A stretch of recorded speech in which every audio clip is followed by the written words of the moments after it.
Bonjour et bienvenue. Vous écoutez Marqueur, votre podcast 100% PME et marketing durable.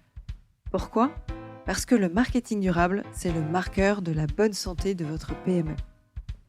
Je m'appelle Diane Cantan et je vous propose de vous évader dans cet épisode avec un invité où nous évoquerons sa vision du marketing durable et sa vision de l'avenir des entreprises liées aux enjeux RSE. Bonjour Catherine. Bonjour Diane. Quel plaisir d'enregistrer cet épisode ensemble et aussi quel honneur.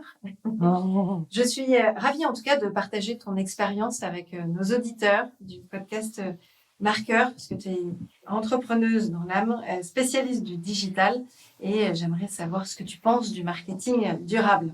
Alors, je vais te présenter. Vas-y.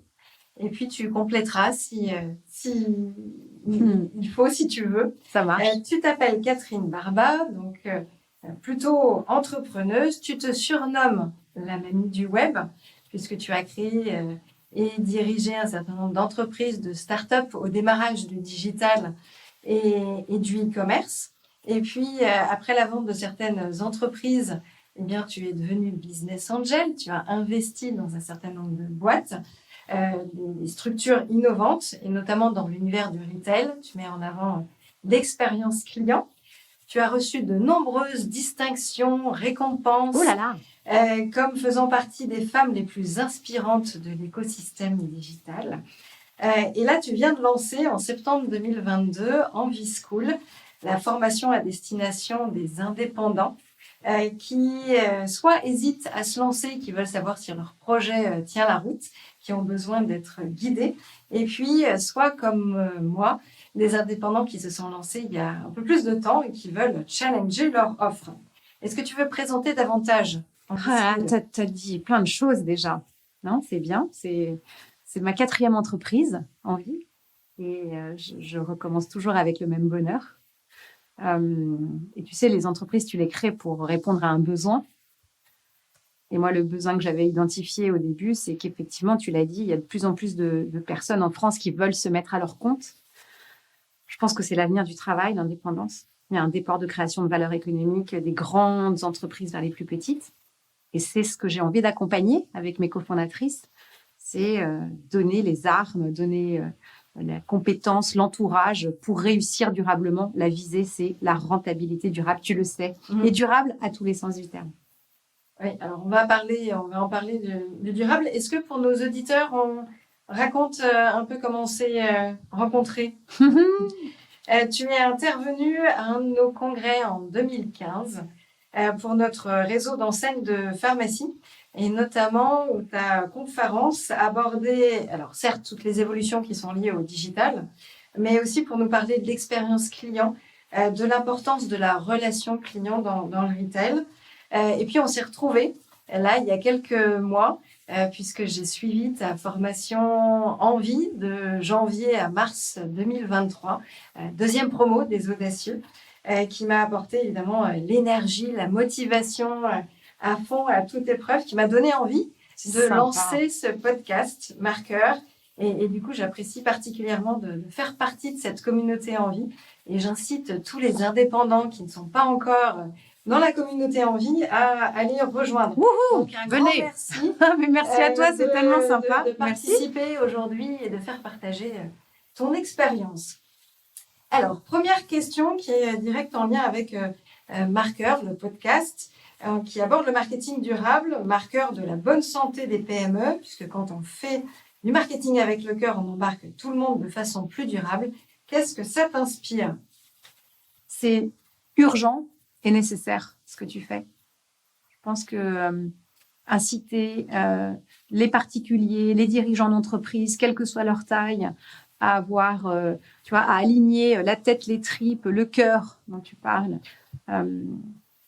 avoir en ligne de mire ta croissance, mais une croissance responsable, mais c'est pas une option aujourd'hui, hein. C'est une nécessité. Alors, par rapport à Envie School, que tu as créé avec 3 amies et cofondatrices, à quel point tu inspires ou tu incites les tout jeunes indépendants ou les indépendants qui se sont un peu installés depuis quelque temps vers un projet plus responsable, soucieux de l'environnement, en tout cas en lien avec tous les enjeux actuels. Bah, tu le sais parce que tu l'as vécu, mais je suis contente de le raconter.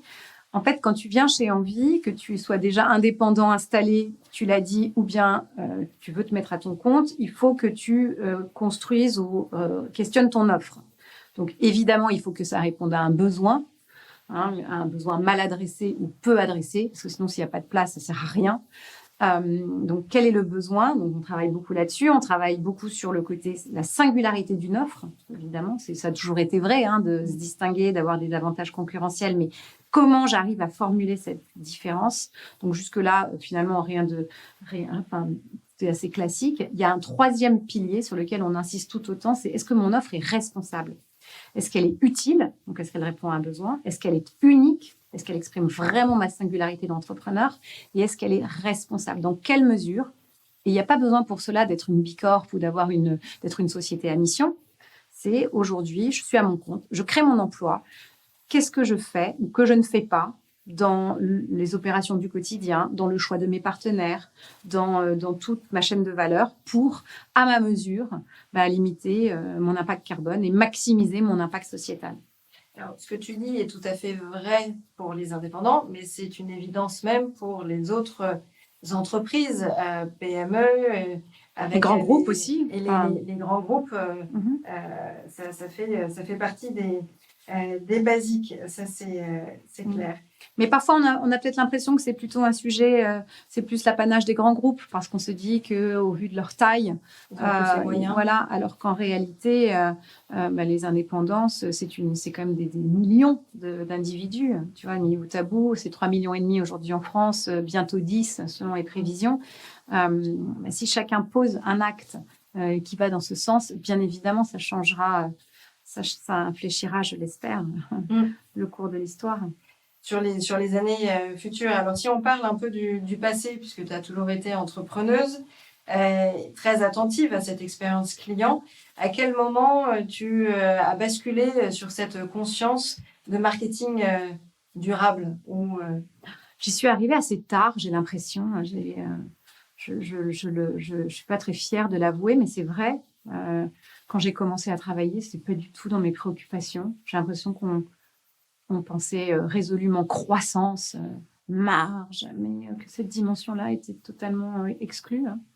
Mais j'étais pas une exception, me semble-t-il. À quel moment? Je crois que c'est mon mari, en fait, qui, peut-être il y a un peu moins d'une dizaine d'années, a commencé à écouter copieusement Janco, à écouter Aurélien Barraud, donc on dormait dans le lit. Moi, je dormais avec Jean Covici dans mon lit, quoi, et écouter des podcasts avant de s'endormir. Et en fait, cette petite musique, tu vois, c'est long. Je réalise à quel point la conscience d'un problème met du temps, tu vois, à t'habiter tout entier, et ensuite que tu mets un temps fou à le traduire en acte. Donc, je dirais que ça fait peut-être 8-10 ans, oui. Un peu comme moi aussi, 2015 où j'ai démarré l'approche de la RSE. Et quand on parle de digital, on parle aussi de numérique responsable. Là, c'est pareil. Est-ce que tu aimerais donner des conseils aux dirigeants d'entreprises qui ont passé le cap de la transformation digitale, et il faudrait passer le cap maintenant de la transformation vers une offre plus durable? Alors, je ne sais pas s'il y a beaucoup d'entreprises qui ont véritablement passé le cap, comme tu dis, notamment dans les PME. Si ce n'est pas le cas, vous qui nous écoutez, ne vous dites pas que vous êtes très en retard.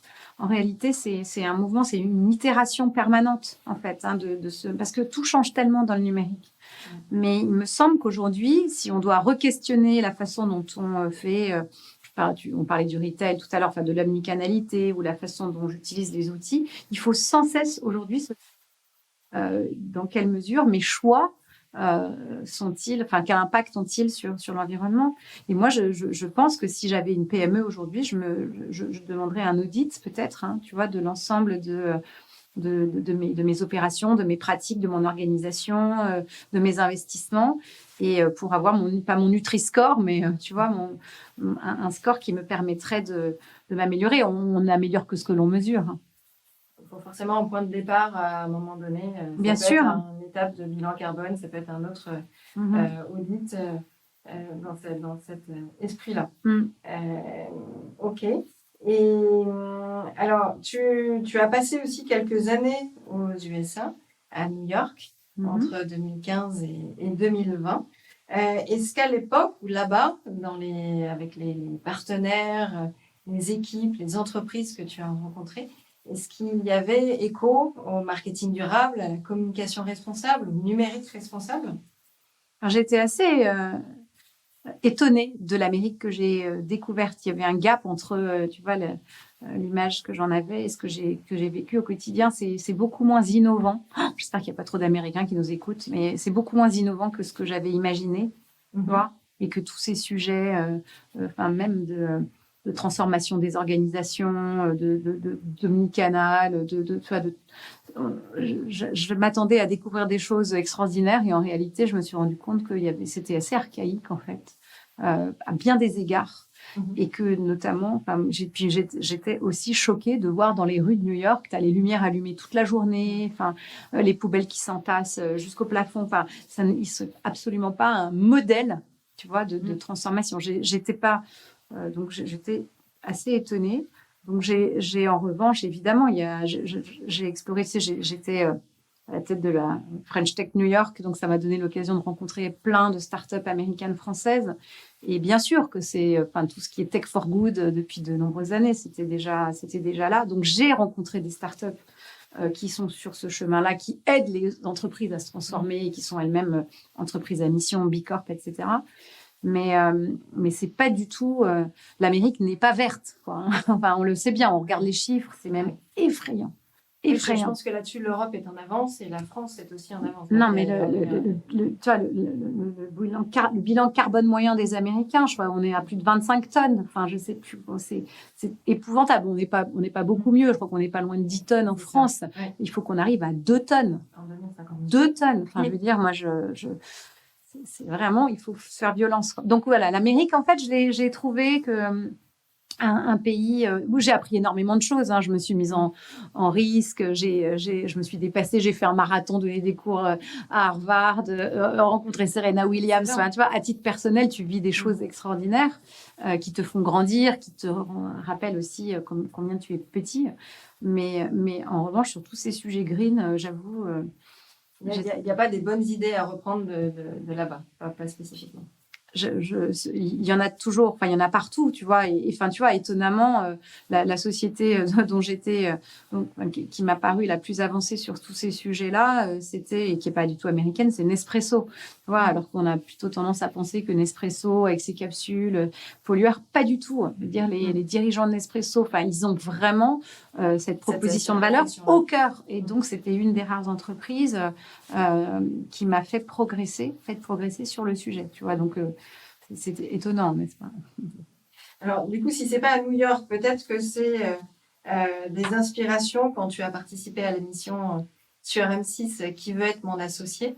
Il y a peut-être eu des projets à ce moment-là qui t'ont inspiré ou sur l'économie circulaire, la matière, les projets de seconde main, des projets sur lesquels tu t'es dit oui, je suis prête à investir pour l'avenir, pour les générations futures. En fait, c'était déjà donc le tournage de la saison à laquelle j'ai participé, c'était la saison 1. Le tournage était en 2019 et déjà résolument, cette dimension verte colorait beaucoup l'entrepreneuriat. Tu avais de plus en plus, je serais curieuse de regarder les stats de BPI de France, tu sais, avec la part des green startups ou des startups d'impact dans la famille start-up, mais donc il y en avait déjà beaucoup.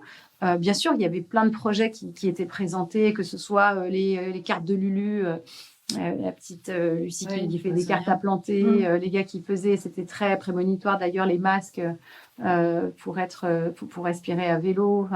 Mais c'est un peu biaisé parce que quand tu vas sur cette émission-là, en fait, le choix ne se porte pas sur... Ça n'a pas vocation à refléter ce que sont les startups.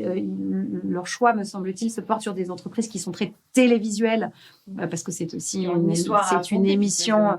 Ouais, mais c'est une émission de télé, donc il faut que visuellement les produits soient là. Donc c'est pas forcément des entreprises, mais il y en avait beaucoup. Et ce qui m'a moi surtout marqué, c'est depuis septembre 2022 avec Envie, donc pendant les 3 promos, la proportion de business individuels qui sont autour de la RSE, comme le tien. Je suis et c'est grande joie. En même temps, c'est la preuve qu'il y a une urgence, quoi, une nécessité absolue. Oui, si jamais les salariés quittent leur job dans des entreprises, qu'elles soient grandes, ETI ou PME, pour créer leur propre projet qui est en lien, pour donner plus de sens, c'est aussi qu'il y a une quête de sens, qu'il y a voilà, une révolution Bien du sûr. travail aussi là-dessus. Après, il faut bien se garder de pensée schématique. C'est pas simplement dans l'entrepreneuriat que l'on trouve du sens.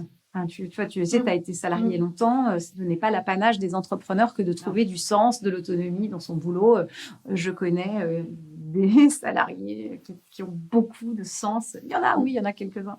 Non, mais il y en a. Donc cette dichotomie-là n'est pas toujours juste. Mais c'est vrai qu'il y a cette aspiration à trouver de l'équilibre, du sens dans l'entrepreneuriat et notamment entrepreneuriat individuel. C'est plus facile d'arriver à l'équilibre quand tu as juste toi. Voilà, ton PNL, il est plus simple à gérer. Et c'est vrai que c'est plus facile quand on est un petit équipage et qu'on n'a pas d'héritage, de se dire, voilà, je crée une boîte, comment je vais définir des règles qui vont être favorables, quand même, qui vont générer du chiffre d'affaires, c'est bien, et de la marge, pour que je puisse me rémunérer, ça c'est quand même la base de tout, et comment cette préoccupation quand même d'impact est là, parce qu'on est en 2023.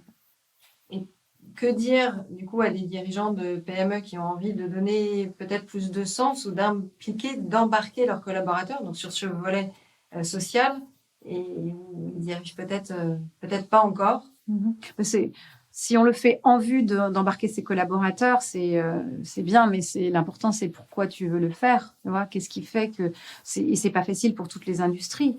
C'est aujourd'hui, tu sais, tu l'as pas dit dans mon introduction, je suis administratrice du groupe Renault depuis 5 ans. J'ai effectivement pas tout cité. Mais oui, c'est ça. Oh, elle fait trop de choses, cette dame. Mais je vois bien à quel point, en fait, cette dimension RSE, petit à petit, est en train de colorer toutes les prises de décision, en fait. Et enfin, forcément, aujourd'hui, j'ai vu qu'il y avait bientôt un colloque de Ouzbek Erika, c'est peut-on encore aimer la voiture? Et c'est vrai, c'est quand même là, on est au cœur d'une industrie qui se transforme avec un impératif qui est impérieux d'intégrer de la RSE dedans.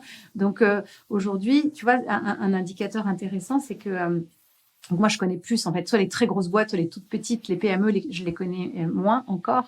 Mais je vois bien que, tu vois, un indicateur intéressant, c'est que il y avait d'un côté, quelques années, le comité stratégique de Renault et de l'autre, le comité RSE. Et il y a moins d'1 an, ces 2 comités ont fusionné. Tu vois, c'est quand même un marqueur assez fort. C'est récent. Ouais, pour dire, au fond, c'est pas l'un ou l'autre. C'est comment est-ce qu'on arrive à concilier, c'est tout l'enjeu. Et je sais même pas si c'est possible en vérité, mais une croissance et avec ce respect de l'environnement ou des générations futures. Et c'est un peu ça, c'est aussi pour toutes les entreprises de pouvoir challenger leur offre. Là, tu parles de la transformation bien sûr, du transport ou de la voiture, mais c'est le cas pour toutes les entreprises, tous les dirigeants, c'est de se dire à quel moment mon offre peut-elle devenir plus durable et non durable dans le temps. Mais justement, parce que comme il y a des évolutions fortes d'un point de vue environnemental, planétaire, sociaux, etc., il y a besoin de rendre l'offre durable dans le temps et acceptable pour l'environnement. Ce qui est durable, c'est ce qui fait que ton entreprise est durable, tu le sais, c'est que ce sont les gens qui font l'entreprise. Et qu'aujourd'hui, tu n'attires plus un seul talent si tu n'as pas un engagement sociétal ou environnemental fort. Enfin, tu les attires, mais tu attires un peu les deuxièmes couteaux, quoi. Enfin, je crois que les vrais bons, ils ont quand même envie. Je sais pas, après on en discutera si vous n'êtes pas d'accord, vous qui nous écoutez, mais il me semble que quand tu es vraiment, tu as la tête bien faite et que tu as envie de contribuer à ta mesure, à construire le monde dans lequel tu aspires à vivre, tu as quand même envie de bosser, si tu n'as pas envie de créer ton entreprise, pour une entreprise qui a cet engagement hyper fort. Donc, si toi, en tant que dirigeant de PME, tu n'as pas cet engagement-là, tu risques d'attirer des deuxièmes couteaux, ça c'est sûr. Et puis deuxièmement, comment tu vas attirer des clients ? Je veux dire, je fais l'arbitrage, je ne sais pas comment tu fais toi, mais Quand je vais acheter, déjà, j'achète moins qu'avant, toutes sortes de choses. C'est bien, hein, ça, mais on est dans une... C'est pas de la décroissance, mais c'est juste une consommation plus raisonnée. Je regarde plus qu'avant. Tu regardes, toi, la composition des produits, la provenance, tu vois, l'engagement de l'entreprise. Donc, si une entreprise n'a pas cet engagement-là, et tu vois, je sais que tu connais ça bien mieux que moi, mais tu n'attires pas les talents, et sans talent, point de croissance, et tu as moins de clients. Donc, même si on n'a pas cette nécessité chevillée au corps, on ne dort pas avec Jean Covici, eh ben, je pense que, et c'est pas mal, hein, c'est très bien aussi, ben je pense qu'on est un peu le fossoyeur de son entreprise. Oui, donc c'est juste une évidence que de se poser ces questions-là, ou en tout cas de prendre le temps Bien sûr, faire cette de questionner pause en et fait. cette prise de hauteur pour se dire que qu'est-ce que je veux.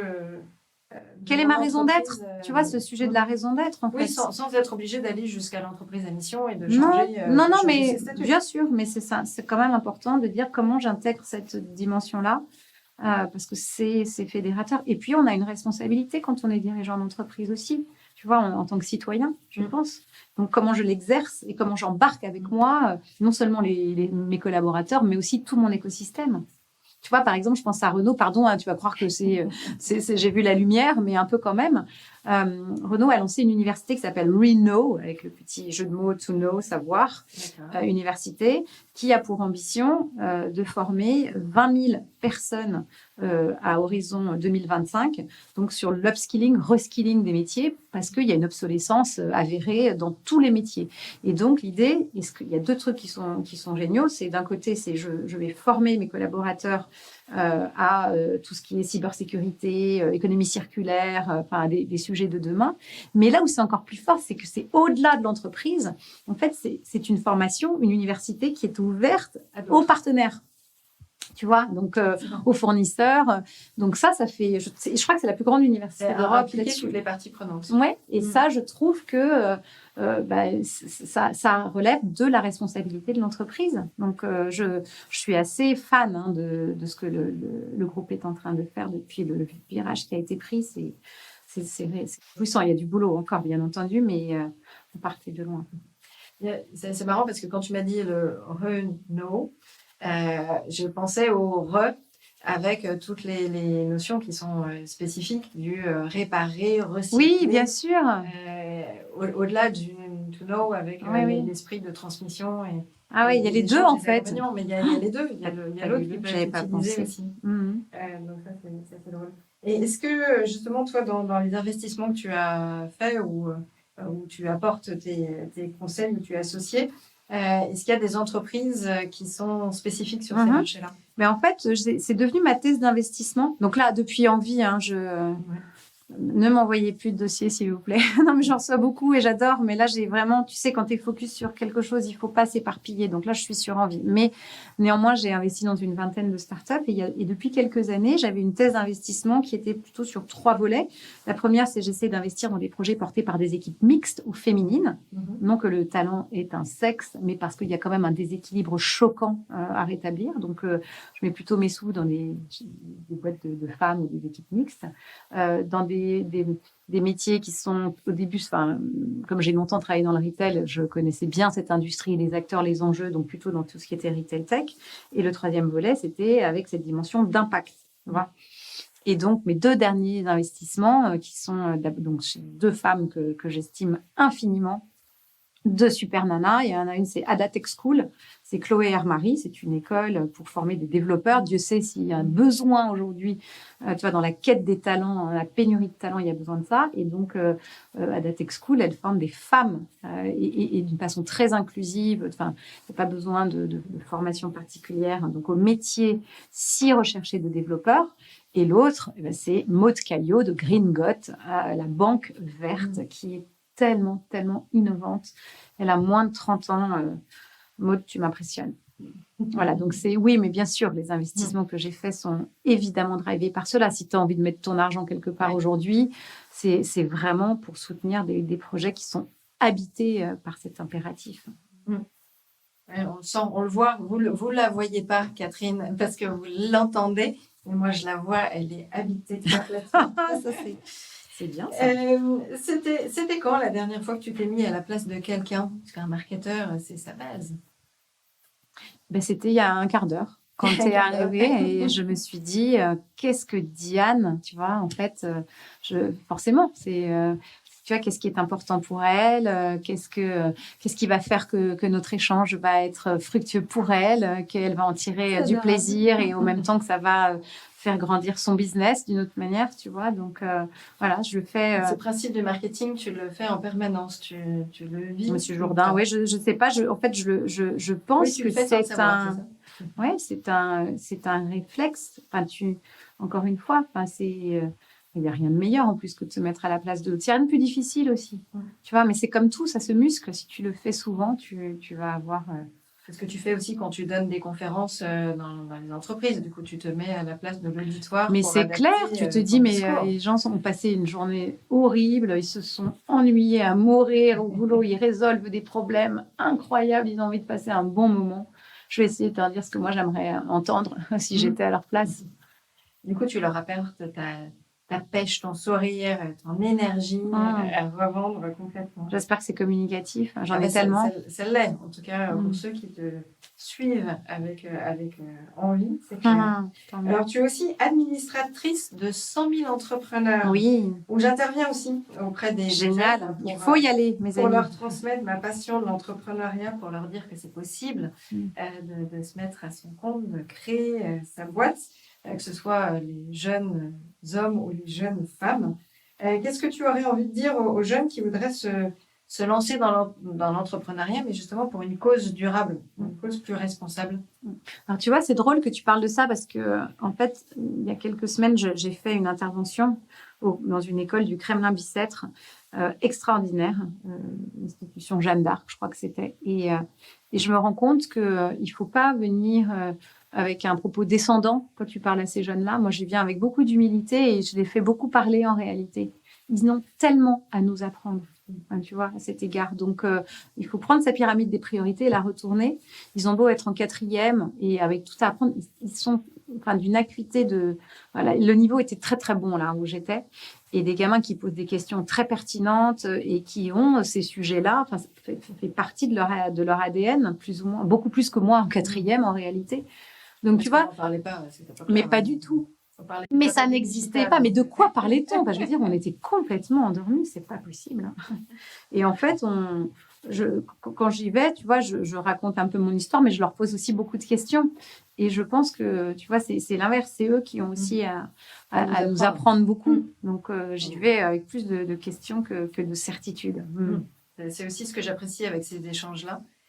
C'est aussi ce que j'apprécie dans les cours que je donne aux étudiants. C'est génial. On apprend toujours de toutes générations, d'ailleurs, des plus âgés, de nos aînés, mais aussi des plus jeunes.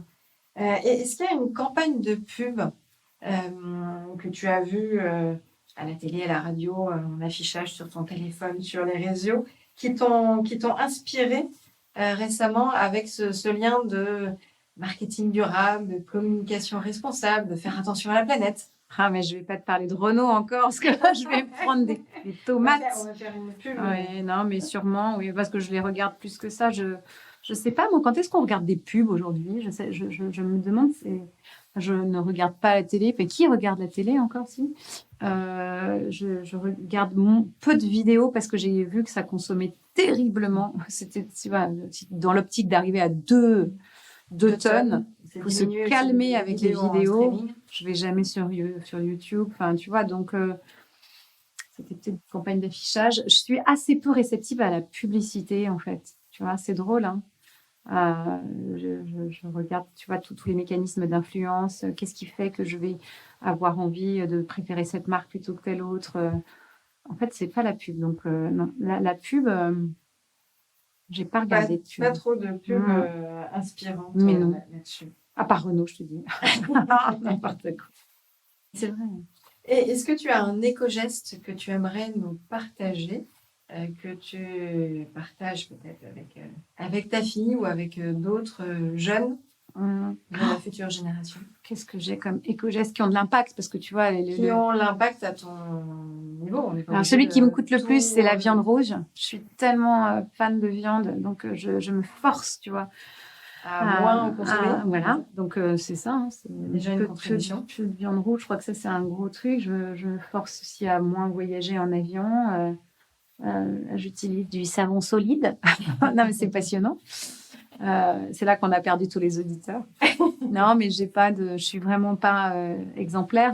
Mais je fais des efforts. Je crois que c'est important. J'aimerais avoir une douche avec un petit enfin, il ne tient qu'à moi de l'acheter, hein, le petit compteur d'eau, un minuteur. Tu vois, ne plus acheter de coton pour se démaquiller, mais prendre. Ça, j'en ai d'ailleurs aussi. Hein. Mais donc, j'essaye de cocher les cases là dans La Croix de ce week-end, le magazine La Croix, qui est extraordinaire, je trouve. Ça, c'est une lecture intelligente. Il y avait tout ce dossier sur comment réduire mon empreinte carbone, et je regarde un peu tout, et je pense que comme chacun, tu vois, mais je lutte. C'est fou, hein. On a des plis qui sont installés. Alors, en fait, c'est ça, c'est des réflexes à avoir. Et tant qu'on a tout de disponible ou d'accessible, forcément, on ne se rend pas compte qu'il y a des efforts à... Toi, c'est quoi ton éco-geste ? Alors, l'éco-geste, tu parlais des lingettes démaquillantes, ou en tout cas des cotons démaquillants. Terminé. Ça fait effectivement quelques temps que j'ai plus de faire attention à l'eau, à l'électricité, sur la partie numérique responsable, de faire en sorte que mon téléphone soit chargé entre 20 et 80%, de débrancher le chargeur après. C'est plein de petits gestes du quotidien comme ça qui font pas tout révolutionner, mais c'est pareil, comme tu dis, je suis loin d'être parfaite, on essaye d'avancer à notre niveau. Non, mais il faut surtout avoir en tête quel est les quick wins, où sont les quick wins en fait, parce qu'il y a beaucoup d'actes sur lesquels on peut tenter de changer nos habitudes, mais autant le faire sur ceux qui ont le plus d'impact, tu vois. Donc c'est effectivement l'avion, les déplacements, le transport, et l'alimentation. J'ai peu de transport. Moi, j'ai plus de voiture à Paris, tu vois, donc là j'ai résolu le sujet. Et pas de voiture. D'ailleurs, merci pour l'humanité, je dirais plutôt. Je suis une piètre conductrice. Donc voilà. Et donc, vraiment s'efforcer de le faire, c'est difficile, mais c'est nécessaire, bien sûr. Dernière question. Allez. Quel futur invité aimerais-tu que je convie à mon podcast Marqueur ? Ah bah, Chloé Hermary ou Maud Caillot. Eh ben, parfait, impeccable. On va parler de leur projet. Non, mais elles sont vraiment, pour le coup, c'est vraiment des filles qui t'embarquent. Elles ont l'énergie de leur jeunesse, tu vois, des convictions qui sont intactes, qui sont puissamment communicatives, et puis qui se traduisent par des actes, tu vois. Maud, il y a bientôt 15 000 personnes, tu vois, c'est la carte en bois, là, la petite carte Gringotts, et c'est absolument remarquable ce que fait Maud, donc Chloé aussi. Donc, l'une et l'autre. Bah oui, des projets inspirants pour les auditeurs, les futurs auditeurs. Un grand merci pour ce partage, Catherine, c'était top. Merci à toi. Merci beaucoup. Merci Diane. Et à très bientôt. À bientôt. Merci d'avoir écouté ce podcast Marqueur. J'espère que les propos de mon invité vous ont inspiré. Si vous avez apprécié ces échanges, n'hésitez pas à vous abonner à Marqueur et à liker l'épisode. À très vite.